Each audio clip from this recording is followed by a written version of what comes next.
Welcome to Restore the Glory podcast. I'm Jake Kemp. And I'm Bob Schutz. We're two Catholic ministry leaders and former psychotherapists talking about healing, restoration, and everything we've learned in our personal and professional lives. And integrating our Catholic faith into everything that we do. All right, Bob, let's get into it. Bob, good to be with you. We're in our series here on masculinity, and it was a blessing to have John Edwards with us last time, and we have another John with us. We seem to like the Johns on our podcast, but Bob, we're continuing on, and we have our guest, Dr. John Bishop, who's joined us. And so welcome, John. Welcome to the podcast. It's an absolute pleasure to be here. And I don't know if there's visual on this podcast, but I think that this would be your second bald John on the podcast as well. So that sounds like the listeners can't see, but John Edwards has the same hairdo as me, which of course comes from a surplus of testosterone. And exactly. I'm happy to be part of the man cast. So thanks for having me on. That's awesome. As we're looking at Bob with his full head of hair. I must be lacking testosterone. That's awesome. John, you and I had the privilege of meeting when you came onto Franciscan University to do a talk with, I don't know what we would call her, possibly a mentor, a colleague, Dr. Deborah Savage, who just I have the utmost respect for, and I know you do as well. Bob, do you know Dr. Deborah Savage? Have you heard of her? I don't. I know some of her work. Okay. No, I don't. To me, she is just a gem of a woman who's doing deep, rich reflections. And so, John, we got to meet there. You doing a talk on campus. It was awesome. We connected. And I learned a few things about you. You used to work for Focus, and now you have started a ministry called Forge. So listeners, myforge.org, you can check it out. But you also just released a book called New Adam. So I'm really excited to get into all these domains and all this kind of stuff with you. But how about just to start, tell us a little bit about yourself, your story, how you arrived here with us today, and then we can get into masculinity, healing, and your book and stuff.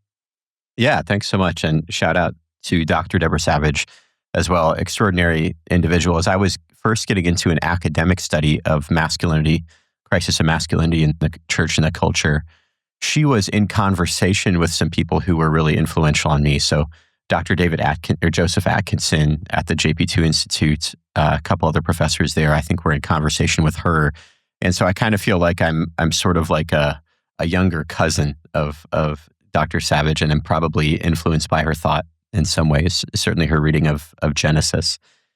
All right, so yeah, as far as I'm concerned, I'm from Des Moines, Iowa. I went into full-time men's ministry about 2.5 years ago. Prior to that time, I had worked at Focus. My background is I did do a doctorate in theology. Prior to that, I was actually in analytic philosophy. But I've never really considered myself sort of a kind of a academic. I was always working full-time while I was doing those studies, and had a kind of an intellectually bent mind, but I think I'm a bit more of an entrepreneur, I suppose, at heart. The call to step in full-time with men came as a result of my experience in Focus, where I had worked for many years on college campuses or at Focus's, for the listeners who don't know it, by Focus, I mean the Fellowship of Catholic University Students, a Catholic college ministry. And I had encountered in a recurring way, not only in Focus, but also with organizations that I interfaced with around the country, that everybody was having a similar problem.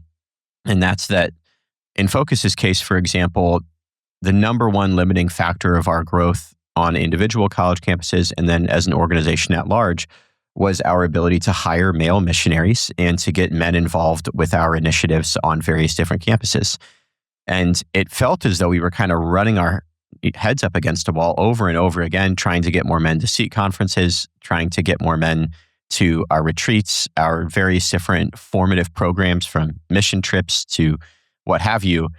The issue that we ran into over and over again was getting men involved. And I kind of started to think to myself, gosh, is this a problem that is going on and is exclusive to Focus, or is it more widespread? And at the time, I had returned to graduate studies in theology. I did those at Catholic University of America. And I found study after study that indicated my experience was far from anecdotal. And that's that whether you are a local parish trying to put on a retreat or just people to, get them to come to Mass on Sundays, or you're an international apostolate, serving various different initiatives, poverty ministry, family ministry throughout the church, the issue with men would seem to be kind of the issue of the times. And so, one of the studies that was more influential for me in this regard was, I remember seeing a lot of Pew studies on male religious participation, and a 2017 study from Pew that showed that on your average Sunday, both within Catholicism and in all mainstream Protestant denominations, that church attendance is about 61% female and 39% male, which if you think of that is kind of pushing like a 2-to-1 ratio, females to males. And that was certainly my experience bumping around. At the time, I was in my late 20s, and I remember going to theology on taps and events like that. And I lived in 8 different cities over the course of my 20s, in Washington, D.C., in Denver, in Chicago, in the various places that I lived. And so many of the Catholic events that I went to, it seemed like meetings of a women's club, maybe with a few male officers, but nevertheless a women's club. And while at the time I was single, I was in my 20s, I kind of chalked it up to divine favor, right? You're like, this is great. Yeah. But then I got married, and then I had a daughter, and I thought, wow, like if only my daughter doesn't go through her 20s in the same fashion as so many of my single friends. I just saw women, like beautiful, inside and out, woman after young woman climbing the ladder of their 20s and 30s, and so many of them never getting married, barely even ever going on dates, because there was such a shortage of men. And so that's what kind of got me started on this. There's a lot more to that, but that's kind of what kicked it off. Yeah. I really agree with that. In our events, we probably have 60% women, 40% men at our big conferences. So it's about that level. Before we go into depth on the topic, tell us a little bit about you as a son, as a brother, as a bridegroom, and as a father, just kind of as an introduction to your personal life. Thanks, Bob. Yeah. So I had a reversion to the faith while I was in college. As a college student, there was a period of time where I considered myself something of a nihilist and stopped practicing the faith, and then came back in a way that was largely influenced by John Paul II's theology of the body. It had an enormous impact on me. And for me, the theology of bride and bridegroom just is the theology that speaks most directly to my heart. My wife and I, the homily at our wedding mass, I remember Father James Brent, who did our wedding, a wonderful Dominican, who, speaking, and he said, I think that you and Caitlin, speaking to my wife and I think the way that you guys, the lens through which you see God is the lens of the bride and the bridegroom. And it seems as though anytime I enter deeply into silence and into prayer, that's the analogy through which the encounter happens, often, at least very often. And so, yeah, there is that. It's interesting, though. I've been married not for too long in comparison to many of the listeners on the podcast, but coming up on 7 years now. And it's interesting, the further that I go in my marriage, and maybe it's that I have 3 kids, a 4th on the way to be born soon, that the analogy of being a son just seems almost to be taking center stage. That God telling me, that way that you love your son or your daughter, that you experience over and over and over again, multiple times every hour, every day, that is a little glimmer into the love that I have for you. And I find myself tasting that like all the time. Like I'm right now recording this podcast, I'm recalling yesterday evening or an experience with my 3-year-old son throwing a temper tantrum and taking him into the next room and kind of trying to, as you good psychologists say, get him from his lower brain back to his upper brain. Yeah. And kind of coax him through that process. And isn't that just how he loves us? So I've been obsessed with the mystical tradition of the church for a long time. Bernard of Clairvaux, Therese of Lisieux, John of the Cross. and of course, our beloved Pope St. John Paul II. I feel like that's just how I see God. So I don't know, Bob, I could talk about that for a very, very, very long time, but maybe that gives you a little bit flavor of kind of the interior disposition of my soul. Yeah. Well, how about at a practical level? As a son, tell me about your parents, and as a brother, your siblings, and yeah. Yeah, thank you. Yeah, I, next to my wife, the greatest blessing of my life is that I had a great father and a great mother. I'm one of 6 kids. My mom is a revert to the faith, and my dad is a convert. He converted a few years into their marriage, so I've only ever known him as Catholic. He had no religious background prior to that. And for us, the faith was everything. Growing up, I had a beautiful childhood. I'm, like I said, one of 6 kids. I live in Des Moines, Iowa, and one uniquely impactful, especially right now, blessing in my life is that 5 of the 6 of us kids actually live here in Des Moines. So I traveled around a lot. And for about 15 years after high school, I lived in quite a few different cities. But then just 2.5 years ago, near the founding of the organization, Forge, that I now run, I moved back here to Des Moines, and 5 of the 6 of us live here in Des Moines. And in fact, several of us actually live in the same neighborhood. So I'm, my wife is deeply supported, which is wonderful. I have, like I said, 4 kids, 3 outside the womb. And then I'm not sure when this podcast drops, but the other is coming via C-section. So we know the date on April 16th. Girl, boy, boy, boy. And that's my kind of my family background and current reality. Yeah, good. Thank you. It's true. I mean, I'm sitting here, John, and I'm going, which path do we take? And so I'm going to make a conscious decision of going, okay, thank you for your intro. Like we could get deeper into your story, but I'm sure it'll come out as the Lord leads.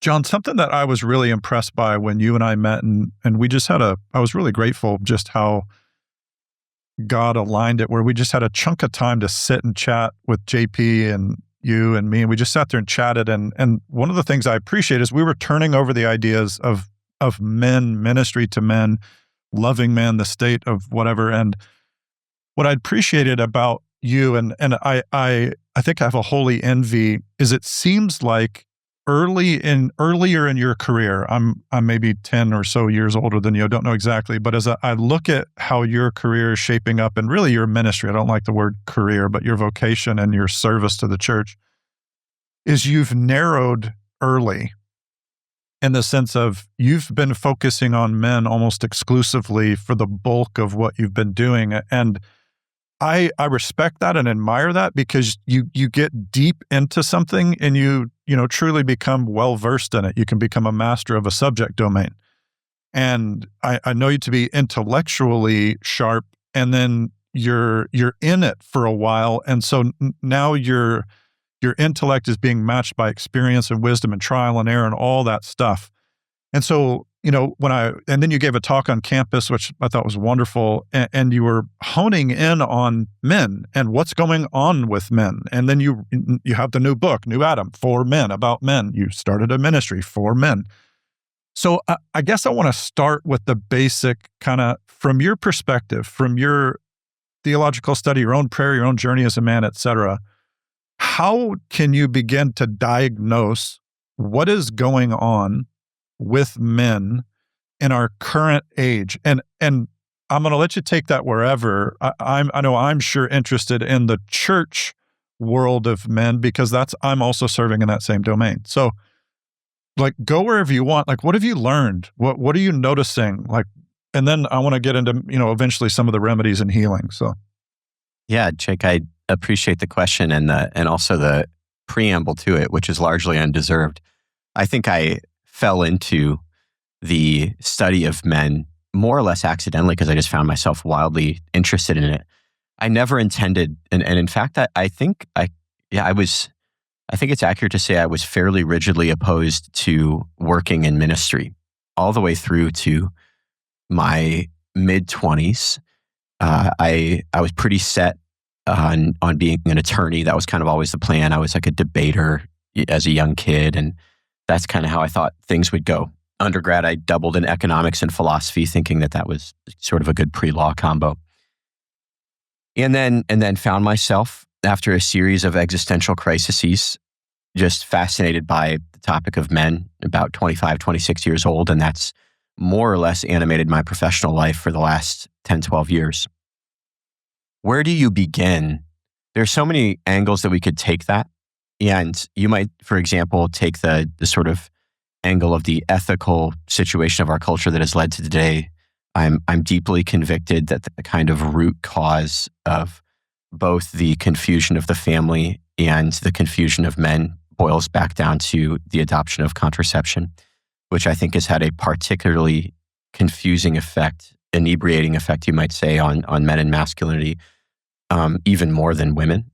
So you might say that. You might say things like the kind of enlargement of the space of the governmental support of the family that is taking place of the father, and sort of take a political lens, if you will. You might take a kind of a sociological lens with it as well. But what I've come back to increasingly as a kind of central point to begin the explanation for the crisis of men and masculinity is this: that most young boys in today's culture, and I'll broaden that to say that most men in today's culture, especially 50 years old and younger, don't have a picture in their life of what it looks like to be a good man.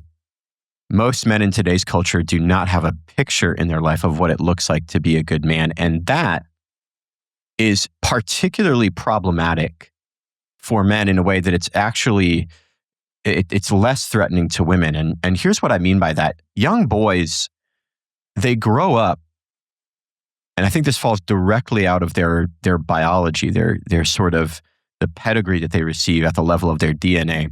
But they are intently desirous of being recognized as a man, not just as a good person, but specifically as a masculine man. Boys need that. And it comes out in their speech. I mean, you hear like middle school kids talking in a locker room, and you hear the young boys say like, hey, I'm going to take your man card, or are you man enough to do something? And there's really no parallel to that language in female dialogue. Like I never hear anybody say, what, are you going to take your woman card? Like, are you woman enough? Like that's not a thing. And there's something, and if we had longer in this podcast, I'd refer people to my doctoral dissertation here. I think there's deep reason for why that common language, exists, and there's background to it. But it'll suffice to say, for purposes of this podcast, that desire is there.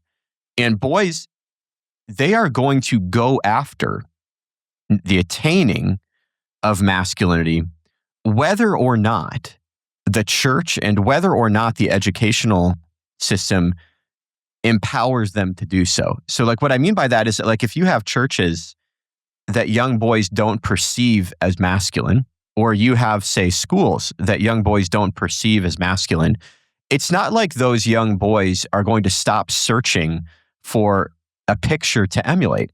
That is a masculine picture to emulate.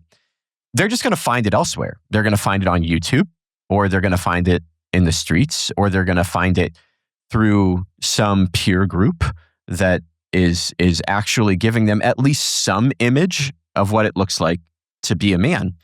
And so what I think has happened, unfortunately, not only in the broader culture, but also certainly in the church, is a kind of shunning of that which is perceived to be masculine, a kind of sort of felt banners, largely emotive experience of Catholicism. And sometimes I say this as a lover of theology of the body, but sometimes I think what's come in with the spousal imagery is perhaps a kind of overemphasis, or at least an emphasis in the wrong places, perhaps too early in somebody's formation as a Christian, on the spousal analogy and all of our role as bride.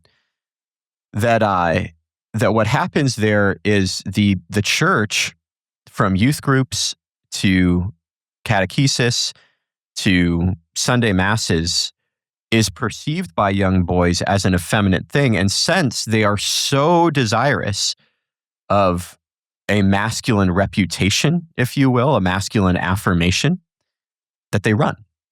And they look for other schools, if you will, to train them in what it means to be a man. So if we, as a church and as a culture at large, want to inculcate amongst our young men a healthy image of masculinity, so they don't imitate whatever version they get from YouTube or from a gang, God forbid, or something like that, then we have not only the option, but indeed the grave responsibility to cultivate a masculine ambiance in our churches and in our educational institutions, at least in some places, and to make sure that our young boys are running up against images of masculinity incarnate in the form of masculine leadership, in the form of just good groups of men, at the church. So there's a lot there to unpack. But do you see that, Jake? I totally see that. I love. I mean, that was a masterful answer. Just let's touch on these other angles that we could take, but the angle that you're describing, I find too, and I love the imagery you talk about it in the book. Like, we need a picture, and there's the visual dynamic there that you're nodding to, in the masculine. Generally, men are more visual.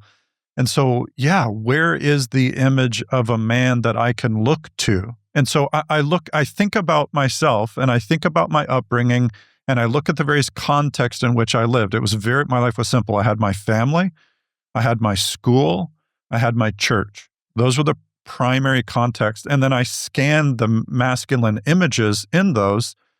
And, okay, I had 2 older brothers, so masculinity the testosterone was going pretty good at home. But when I left home, church, I have nobody pops to my mind. No priest, nobody pops to mind as this strong, man, I want to be like that guy. That wasn't there. But then it became sports for me, was kind of the way that then I'm looking to Michael Jordan, and those are the guys who are like, whoa, they're crushing it as a man. Here's the crazy part, and I think this is right to your point. Jesus never crossed my mind as the model man. I never considered him as the model man. No one ever explained him to me to be the model man. No one ever connected the dots for me. I just saw the image of him in art, which was like, okay, I don't totally get it. Or on the cross, which without catechesis looks like he's just losing all the time. So so I didn't have I had images, but I didn't know almost how to make sense of them. So to me, that's really a helpful thing. Now, for me, when I understood John Paul II's theology of the body, and you do it in your book, there's 2 images that come out really plain, and then John Paul II helps me see them, Adam and Jesus. And when I look at those 2, I start to go, particularly Adam, and particularly Adam post-fall, I go, gosh, I know that guy. I have interacted with, that's me. I'm looking in the mirror there and all the ways that JP2 describes it. But Bob, what about for you? Like, what are your thoughts there? Well, it's really interesting discussion with all of this. Immediately when you started talking, John, about the masculinity, I started thinking about my experience with my grandchildren yesterday at their house. And I walk in, and my 2.5-year-old grandson and my 9-year-old grandson are throwing balls at each other and dodging them. And then they went over and tackled. The 2-year-old tackled the 9-year-old. And there's 6 boys in the family. So they've all played soccer, and they've all kind of grown up in that kind of culture. There's 3 girls also. So there's a beautiful feminine part of it too. But so I'm thinking about that, but I'm thinking also about the presence of their dad in the environment.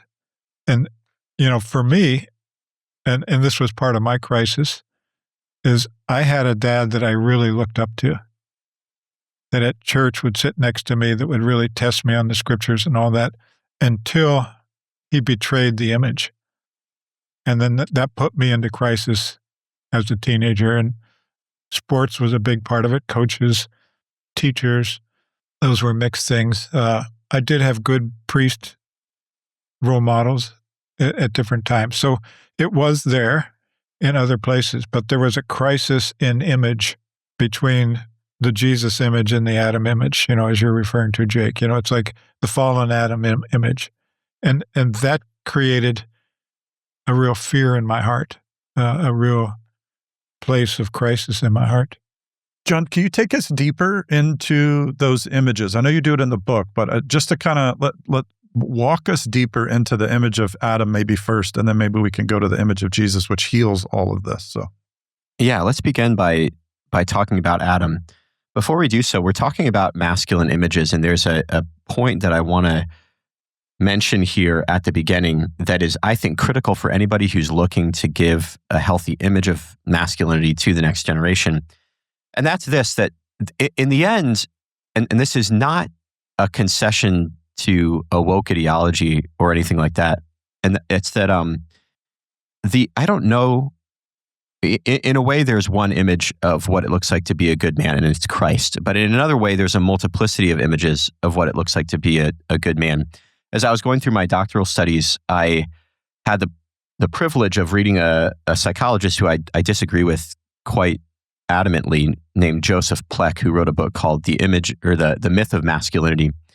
And in that book, he talked about how kind of greatest generation 1950s masculinity was reductive, and that the image, you might think of like John Wayne, for example, of masculinity that was given to him as a young person was an image that he could never really aspire towards.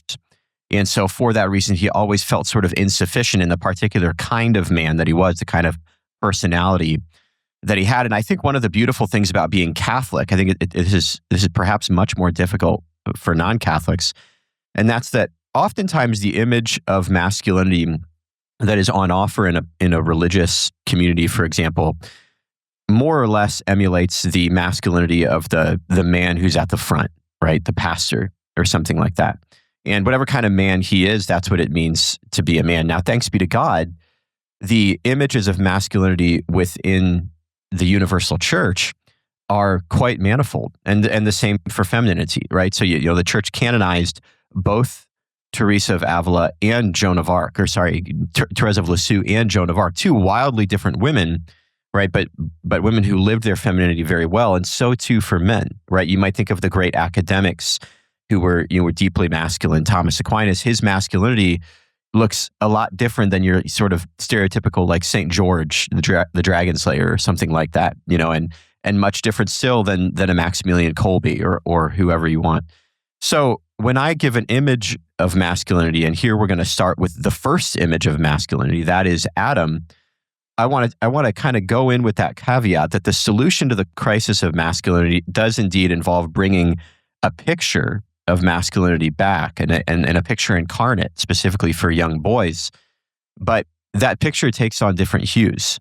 I kind of think the best thing that you can do as a father is make sure that you have good friends that look a little bit different than you, so that depending on what your son's psychological makeup is, that he's got different people that he can emulate, right? So does that make sense? That kind of the way that I come at this Totally. whole topic of a picture of masculinity. Okay, great. So that there, some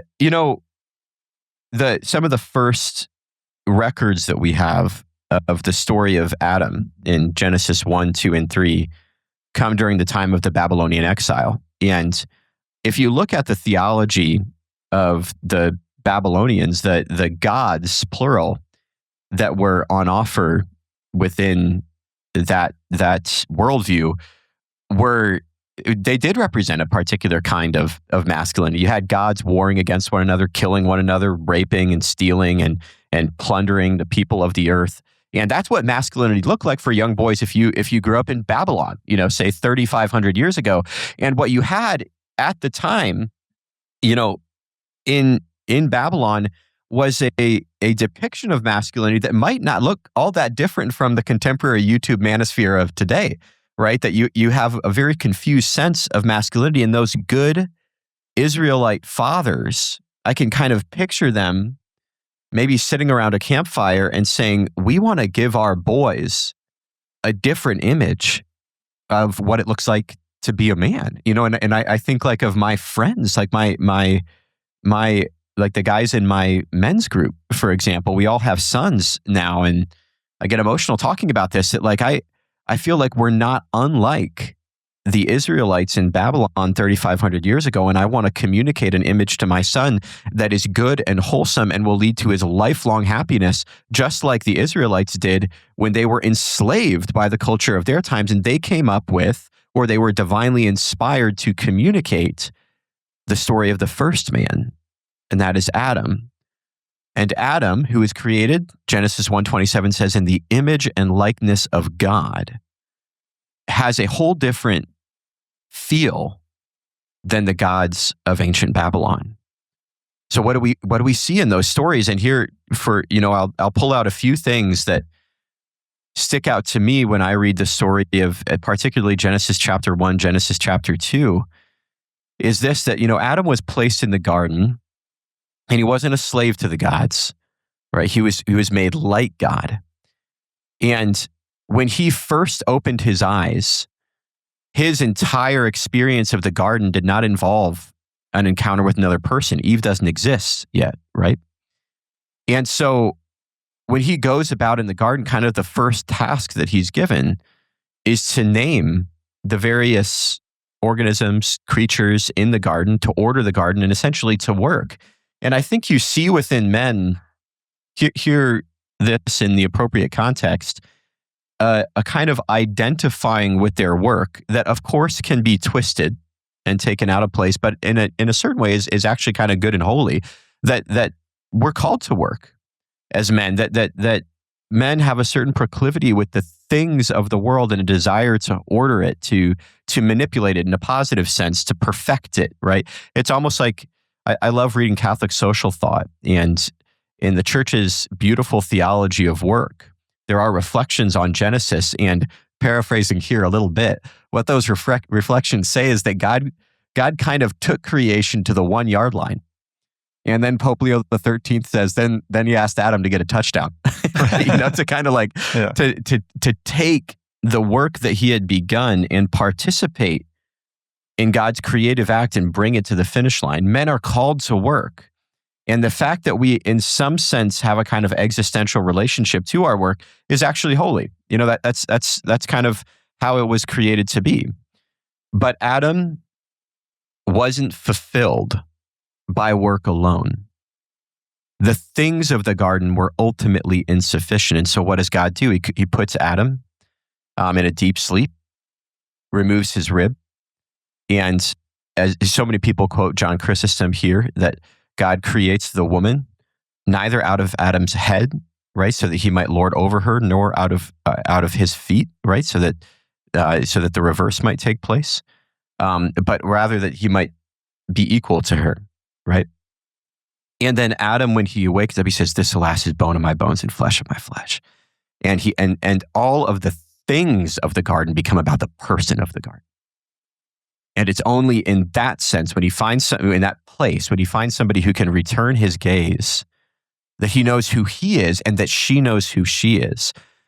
A man's voice, right, the voice of somebody who affirms dignity, is so lacking in today's world. And I don't quite want to talk about Adam and sin just yet, so I'll just highlight the good for now and its kind of reverberations throughout history into our present time. And that's that Adam, when he's in the garden, he affirms Eve. And in that affirmation, Eve knows her own identity, right, as daughter. I think you see that in the present day. One of the things, I didn't talk about this earlier, that motivated me to lean into the space of men was not only the crisis of men and masculinity and all the stats, that whole bundle of stats that illustrate the crisis, but also another set of statistics that say that kids generally are going to follow the religious patterns of their father more than their mother. I remember reading Vern Bankston, 2017 Faith and Family Study. To my knowledge, the largest study on faith transmission that's been done in human history. One of the foremost conclusions of that study was that, generally speaking, kids are more apt to follow the religious patterns of their father than their mother. And it's almost like Adam, who was the first person created in the image and likeness of God, really does stand for God. And both women and Adam's kids look to Adam and say, what is God like? And not only in his verbal speech, but also in his demeanor and in everything that he communicates. Kids look at Adam and they see, oh, that's God, right? Like that's what the love of God is like. And that might not happen for them kind of explicitly at the level of their cognitive kind of resonance, but it certainly happens at the level of intuition. And it's that image of Adam in control of the garden and ordering the entire universe towards people, in service to people. That is the image of a man that the Israelites, 3,500 years ago, in the midst of a culture that really resembled the culture that we have today, that's what they said. We're gonna talk about that man to our sons because we want them to be like him. John, that's rich. Really appreciate that summary. I love the comparison of Babylon to now. That's not hard. If you know ancient Babylon, it's not that different. I just throw some technology on top, and you get a bunch of chaos. Right. Yeah. One of the things, that I've always resonated with, and I really appreciate, we're really following John Paul II's cues here, where we're spending time pre-fall, and how necessary that is. And a word that comes up for me in all of this when we're talking about masculinity, and if I'm not mistaken, it applies in all these contexts, and the word is engage. For masculinity, an inherent dynamic in the picture of a good man is when he engages. He is engaging with what is around him. One of the phrases that you used, I think, in your book is externality. Is that, yeah, you're talking about so he's inherently referenced to the other, and that eventually becomes Eve. But one of the things I think we have to see in the proper picture, and one of the things I think we see missing in the current era, is how essential it is to engage, for men to engage, and it's in that you discover yourself. And John Paul II has wonderful quotes, the only way to find yourself is to make a sincere gift of yourself, etc. But I first heard that from someone I know we all respect, who is John Eldredge. And he was the first person to put that phrase, that word, and connect it like we're talking here. And it is a simple indicator for me of how I'm doing, is asking the question, where am I engaging? Where am I running away? And there's a sweet spot there, which again, you talk about in the book, the difference between dominance and distance. And that nuance right there is engage is that sweet middle ground, I think, of the true image of masculinity that's not going into domination, but not going into distancing and disengaging. So that is a really helpful, almost examine for me. Where am I engaging? Where am I running? And boy, there's lots of heart dynamic that comes up there. But Bob, what's coming up for you? Yeah, in Genesis, the word dominion is used to describe the interplay between those two places, right? Domination is fallen dominion. Yeah.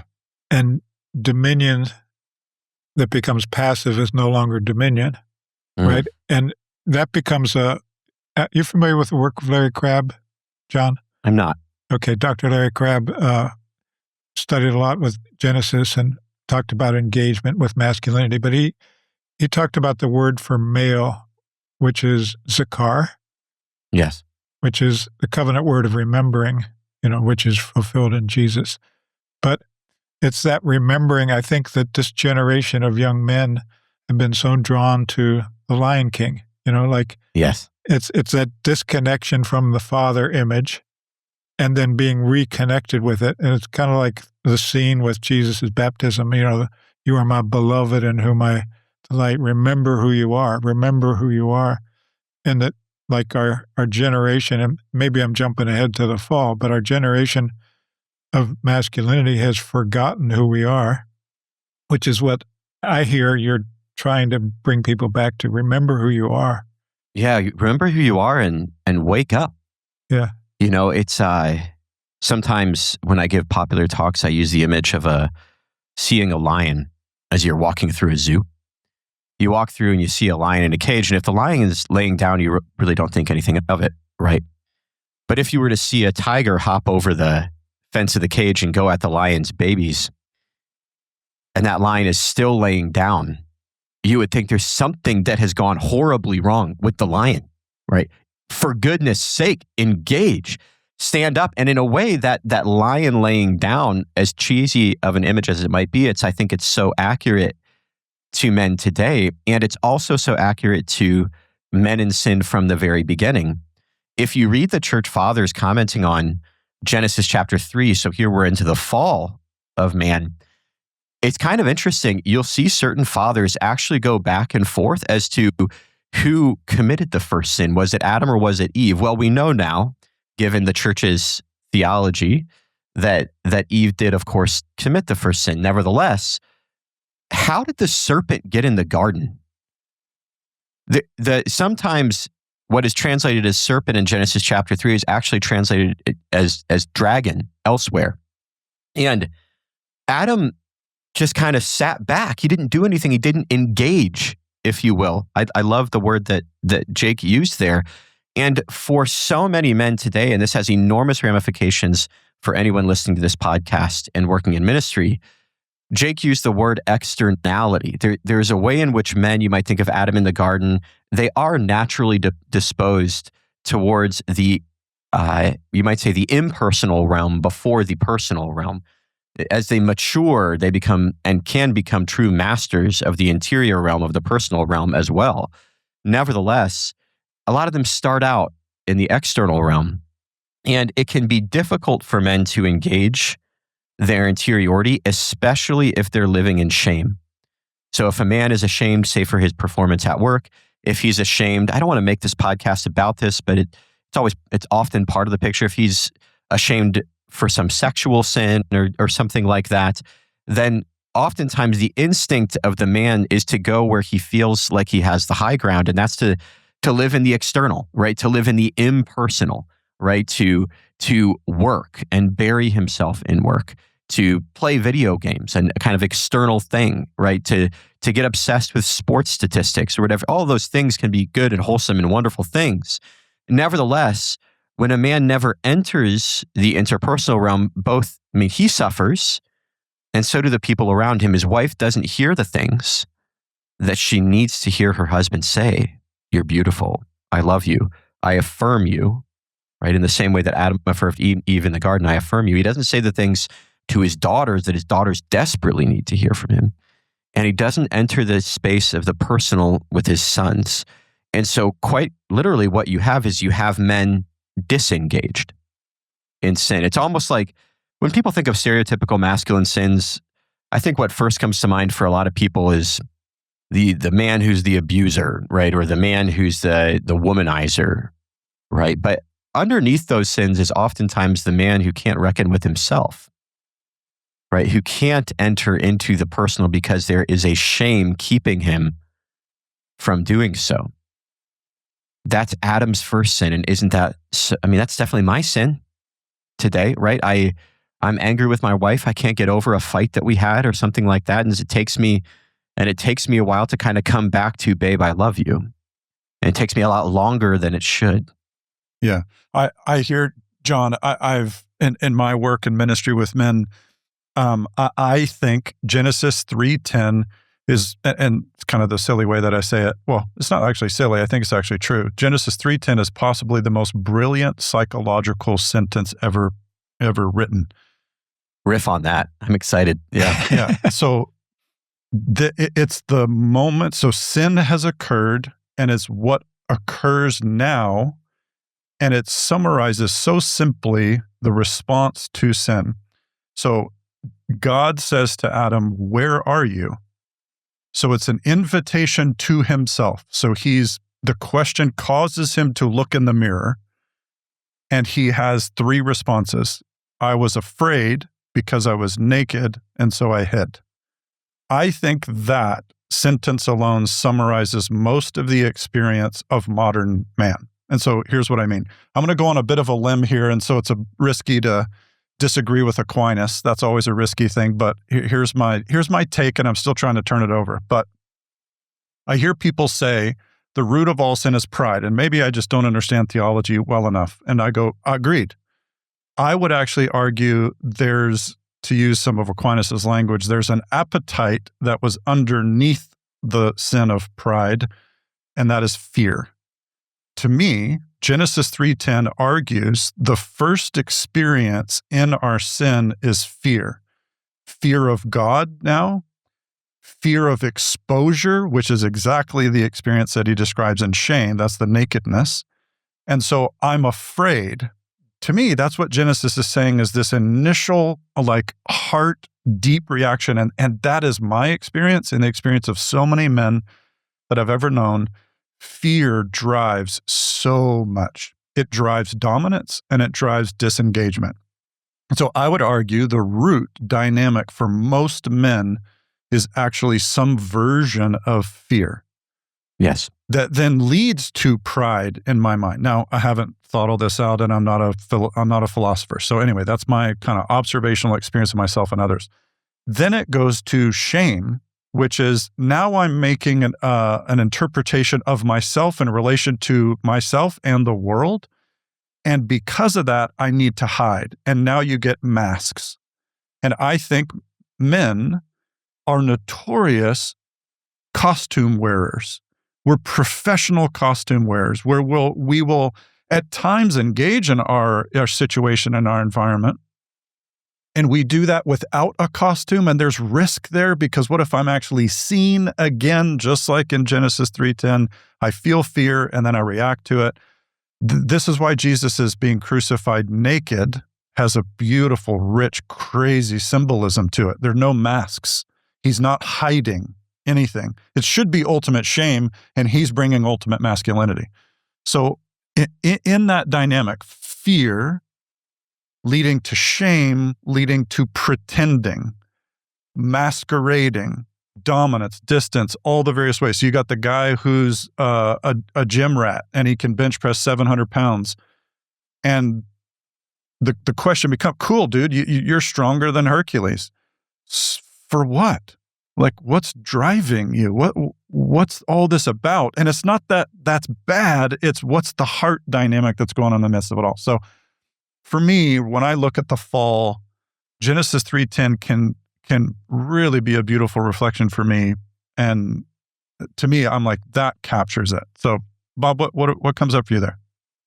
Yeah, a lot. I don't want to take us off course, but I think of the fear being instilled before the pride, before the sin. You know, that what you're describing is after the sin. Interesting. Right? The pride came before that, but there was fear also before that, I think. You know, you can't trust God. Right? That's kind of the core place of fear. I think for the sake of time, John, can we move now to the image of Jesus? And let's spend the last kind of 15 minutes or so here being with him. So walk us into that. Yeah, I think I've got a good bridge that can take us there. So you talk about the fear, the shame progression. I'm so on board with everything that you said. Like the whole progression that you just said, Jake, is the kind of thing that I kind of want to just like turn the podcast off right now and go into like a 3-hour whiskey conversation with you about all that, because I'm just so on board with that. Here's something that might connect it to pride, which might connect it to Christ. So bear with me on this. So I'm no great theologian like yourself, but my kind of like rough and ready description of humility, the antidote to pride, is just seeing oneself rightly. That is ultimately what humility is. You kind of neither over-appraise or under-appraise yourself. And if somebody really understands the nature of the universe, right, if they really understand where they are in the cosmos, then they understand that there is an infinite, all-powerful being for whom they are dependent at every second of every day for their very life, and that being is in love with them, right? Like, this is the gospel, kind of like just with no clothes on. This is what it is, that God is love, right? And that we are son, and that is it. Okay, what motivates the fear? What begins the fear? It's a losing of that picture that you, in a certain sense, whether by manipulation or giving into a lie of Satan, you might think of Adam in the garden. You don't think that that's the picture anymore. You don't think that creator is in love with you anymore. And then you're afraid. And so in a certain sense, a sin against humility, which might just result from, in some instances, working with the young men that I oftentimes work with, it's no fault of the young man, But he has a picture of both of himself and of the cosmos that lends itself to fear. You can't help but be afraid, given the intellectual pedigree of our culture, right? You just are like, you just tense constantly, right? Given the upbringing that most people have, you are a minority demographic in today's culture if you grow up with your biological mother and the father in the home through to your 17th birthday. That's less than 50% of the population now. And so those guys, they can't possibly, thinking, kind of setting pride aside, they can't possibly in humility trust what they actually think to be the case is. And so then at bottom, they must live in fear, right? The great antidote to that is when the person who is the creator of the universe says that you can trust me again. And the true humble thing, which actually cuts reality at the joints, is that this omniscient, omnipotent, you think you can lift 700 pounds and that's impressive? I bench Prince galaxies, this is what lies at the center of all creation. And I'm in love with you and you are my son. If I actually believed that the things that I say are true, and I live my life in accord with those things, I would think about how confident we would walk around as men. Yeah. Like, you might kill me, and not to sort of go all sort of Southern preacher on this thing, but you might kill me, but it doesn't matter. Like, my dad is worth more than 3,000 Elon Musks, and he, with the flick of his finger, right, could bring about the demise of the strongest armies of the world. And he showed me that on the cross. And I believe it again. Adam doubted it, right? In a certain sense, there was maybe some sin against humility there, right? Like he lost what is the accurate image of the contingent human being before the omnipotent God. He lost that. So he gave into pride, right? And that motivated a fear. Okay, nevertheless, I as Christ call you back and say, you don't have to, like that picture that you had, it's the wrong picture. And this is what it actually looks like on this side of Eden to be a man. And isn't it interesting, kind of taking this full circle, like the images that boys naturally have of masculinity, they almost always involve something that I call agonism. And what I mean by that is a proving of oneself or a coming to one's identity in such a way that involves suffering. You see that in, for example, initiation rites across time and place. They're always hard, like you got to do the hard thing to be a man, and Christ does the hardest thing. And in that state of vulnerability shows the world what it actually means to be a man. And everybody stands up and listens, right? Because they know he could do otherwise, There's so much more that could be said about that, right? But that's hopefully that gives you the bridge. And maybe if you want to find out more, this isn't a shameless plug. It also kind of is a shameless plug. Take a peek at New Adam, God's Plan for Men, and we'll tease out those themes a little bit more. I love what you described. I studied initiation rites for a while when we were doing men's ministry, and there's always a place where the boy it's the dad calling them out, the dad and the men calling them out from the comfort, from the security, and calling them out, blessing them. Like there's a blessing that takes place first so that they're secured in their identity and they're secured in the world of men who are with them and for them. And then the one that I think about in one of the books that I read was he takes them out into the wilderness, gives them the bow and arrow, and then the dad disappears and says, son, now's your time to become a man. And the son, the dad teaches him how to use the bow and teaches him how to do this. And he's got to confront all of his fears. And I don't know about you guys, but that just brings up all of my fears. Just like, here I am, I'm having to prove my capacity to be a man here when I've just been a boy. And then when daylight comes, he sees his dad standing behind the tree with his bow and arrow the whole time. And it's like, I've had your back, son. I've had your back. But I needed you to go through this, to know that you can do it. You have what it takes.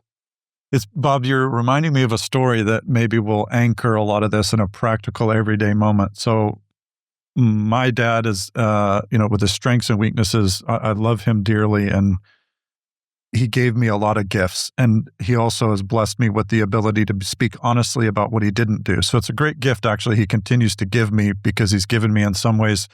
I've asked, my parents' permission to speak fairly frankly about my upbringing and my life so that other people can get a picture. So I still try to honor my father and mother in that. But so with that said, I'm buying my first car, and I'm newly married, and we're in the dealership, and I'm clueless. I've never done this thing before. I'm completely clueless. My dad is very mechanical. I would be more relationally minded than my dad. My dad is definitely the guy before Eve comes into the picture. Like, that's his sweet spot, right? You need guys like that. A lot of them. Yeah. He can They make make the stuff, world go fix round. stuff. Yeah. I mean, Yeah. I love it, and so grateful for him. But we're there, and he said in the whole story of buying the car in the test drive, he told me one thing. It was a manual, and he said, Jake, to test the clutch, I want you to go from first to third before you should, because that will test if the clutch is strong. I have no idea why that works, but it was me driving, the salesman in the passenger seat, my dad in the back, and he goes, Jake, go to third. So I just go to third. And so here's the storyline of the sales guy. The sales guy go, crap, this guy knows cars. This guy knows what he's doing. Talk about my dad. I'm not going to be able to work these two over. So I have no idea why my dad's saying to do that. I do it. It goes, and I look in the rearview mirror. I know my dad well enough to go. He goes, you're good. That's good. Check. Cars, the clutch is fine. So we get back to the place, and it comes now time to negotiate the price. And we're sitting there, and it's about to start, and my dad stands up and walks away. And I'm sitting there with the car salesman, and I'm like, what? And I'm terrified. I'm like, no, not now. I need clutch guy now, because this is my money, and I don't know what I'm doing. He walks up and leaves. And I sit there, and I feel like the salesman goes, now I got you, punk. Like that's my internal dialogue. And so we start talking about price, and all of a sudden this number comes into my head, and I just go, $10,000. And the salesman looks at me like, you're crazy. And I said, $10,000, that's what I'm paying for it. And he goes, I can't do that. I said, you do it or I leave. So yeah, I'm now in this battle with him and my dad, and I'm terrified internally. I'm terrified because I don't want to lose the car. It's a good car. I want a car, right? The guy leaves. He goes and talks to his manager. He goes, I can't do 10,000. I said, you can do 10,000 or I'm walking away. He goes, fine. And he walks back and he comes back and goes, fine, 10,000. And he goes, so your dad told you to say that number, didn't he? And internally I went, no. And for a very long time, I had this interpretation that my father abandoned me at that moment. Here's what I've come to discover that kind of pulls all of this together. My dad, in hindsight, says to me, Jake, I don't know numbers. I know cars. And he goes, I thought you would do a better job than me, so I just got out of the way so you wouldn't be distracted by me. Wow. So he was trying to bless me by removing a distraction. I felt abandoned. And here's what God the Father came in to say. Just like what you're saying, Bob. Son, I didn't leave you. Where do you think that random number of 10,000 came from? That was me saying, that's your number. Stick it and hold the line. So it was this, I thought he was gone. I thought my dad left me. He'd put me into the woods, and now I got all the wild beasts of used car salesmen like jumping on me. And it's such a beautiful image, I feel like, of this redemptive overall healing thing where masculinity needs restoration. My dad can only walk me so far, but the Father is always in the business of loving and raising his sons. And I have my brother Jesus, who, like you said, John, has opened up the way, shown me how, made it all possible, walking me into union with the Father. But there's the journey. There's the thing is trusting, like you said, I can stand 10 feet tall because of who my dad is. And in the first part of that story, I could, because my dad was sitting in the back seat. He knows cars. And I could in the second part too, because my heavenly Father was there as well. Both are true. It's not an either or. I'm making the connection. I'm going to bring this back to you, John. Jesus on the cross, which you said is the ultimate test of demonstration of masculinity and trust in the Father. But what does Jesus speak for all of us at that moment? My God, why have you abandoned me, right? Knowing that the Father's there with him. But the Father had to let him go through that to get to the other side. And so, John, summarize this all for us. As how does one summarize the last hour? But I would say that maybe I'll summarize the conclusion that is perhaps a challenge for anyone who's a father, speaking specifically to the fathers in the podcast, that while we have the responsibility, the sacred duty to show forth the nature of God in who we are, in the way that we treat our wives, in the way that we treat our children, what is certain is that we'll also all fail. And there's kind of this like second part of fatherhood that I have not yet personally tasted, but I'm sure it will be painful. I'm sure it will also be beautiful. And that's to create a sort of bridge where I kind of do a handoff and I say, okay, son, for a while you've been learning about who God is, whether you know it or not, by looking at me. And I've taken you as far as I can take you. And now I need you to look at him. And that is the kind of the second phase, the responsibility of every father, right? That I will fall short. I am finite and I am sinful and I will scar you. I'll do great things, but I will scar you. And I'm going to make a successful handoff as you grow as a man. Wow, I love that. Even Jesus, who didn't fail, did that. Amen. Right? Amen. I want you to see through me to the Father. Yes. John, what a gift to have you with us. I'm really grateful that you joined us. I just want to review again, listeners. We'll have everything in the show notes, but the new book that by the time the book is out now, so you can go and find that wherever you purchase your books, but Amazon, other places. So New Adam by Dr. John Bishop, check that out, as well as John has a ministry called Forge, and that website is myforge.org. And that's all for ministry to men in work, fathers and sons, the domestic church, etc. So, John, man, blessings. Really glad to have you on with us. Thanks so much for being with us. Yes, thanks, John. I enjoyed it. Thank you. Listeners, God bless you. We'll talk to you again soon. Thank you so much for listening to today's episode. If you want to go deeper into the journey of healing and restoration, consider partnering with us on Patreon, where you'll gain access to exclusive content just for patrons. Simply go to patreon.com/restoretheglory.